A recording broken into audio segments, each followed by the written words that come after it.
Hello, welcome back. Adam Rosen here again. Thanks for tuning into my channel.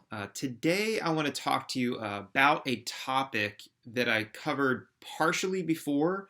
So, this is for people that have developed stiffness after their total knee replacement. One of the things that I talked about in that episode is a procedure, what's called a manipulation under anesthesia. So, briefly, that is when the knee gets stiff and you develop scar tissue, typically within 3 months from the day of surgery. And then we take you back to the operating room, put you to sleep, and bend your knee in the hopes that we're breaking up scar tissue to get more range of motion. But a few of you commented about the other procedure. What about an open procedure? What we call an open lysis of adhesions. So this procedure is typically done if somebody has a surgery, unfortunately develops stiffness, usually then in that early 3-month period has this manipulation under anesthesia, and then continues to have stiffness. And it's unsure as to exactly why. Sort of the common thinking is wait 9 months to a year from the time of surgery to allow any inflammation to subside and mature. So when you open it up and take the scar tissue out, you don't increase the risk of more scar tissue forming. So this is something that's typically done around the 1-year mark from surgery if someone continues to be stiff. It is another surgery. It is another procedure. It is another anesthetic. But it is an option in people that hit this criteria of severe stiffness after knee replacement. So what actually happens? You come back to an operating room. It is important before then to rule out other causes, instability, infection, things like that. But as long as the doctor knows that the cause of your stiffness is just scar tissue, then once you're in the operating room, the incision is made again where the old incision was to open up the knee. Once we open up the knee, the next incision we make is what's called the arthrotomy.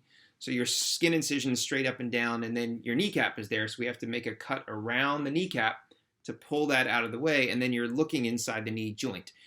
Now, one of the things when we talk about a knee replacement is that this part here, the plastic, is what we call modular. So it can be removed. So there's a little device that fits in here that breaks the tab or breaks the locking mechanism to pull the plastic out, which allows more flexibility in the knee when we're doing this procedure, but also allows us to get behind the knee and get back there to remove the scar tissue.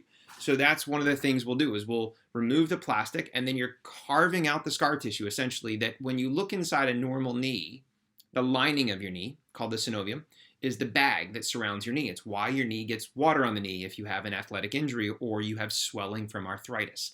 So that lining, when you have a knee replacement and develop scar tissue, instead of being thin like a rain jacket, it is super thick, like an 800 fill goose down winter jacket. So we actually will carve out the inner scar tissue layer underneath your normal membrane. And then in other parts of your knee on the sides, we call this the gutter, in the notch where your old ACL cruciate ligament used to be, and then behind the knee. And it's a matter of taking out all of that scar tissue. So it's not a super fast procedure. It's a slow, meticulous procedure to take out the scar tissue and not damage other things in your knee, like the ligaments, which are also kind of tucked in there and scarred in.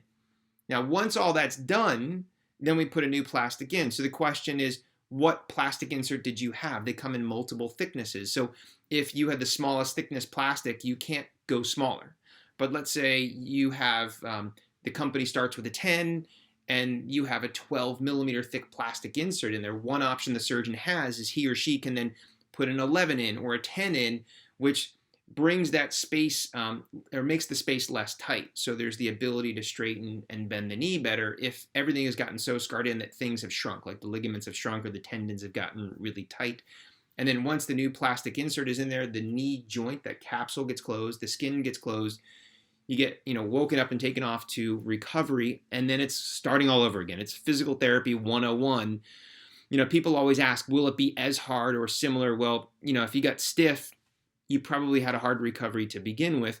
Typically, it's not as painful, only because I tell my patients that if you need to have that done, there is not any bone work. It's a soft tissue procedure, but it still hurts. And if people get going quickly and hard from the beginning and work diligently with a physical therapist, usually they have a really good chance of getting their straightening and their bending back.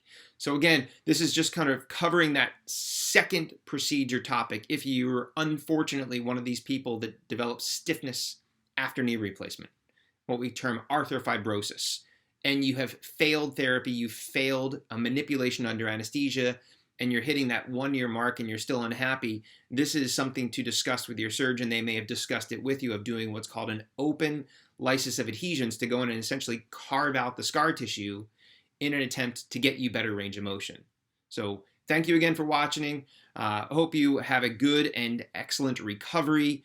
In the meantime, stay safe, and until next time, I'm Adam Rosen. Thanks for watching.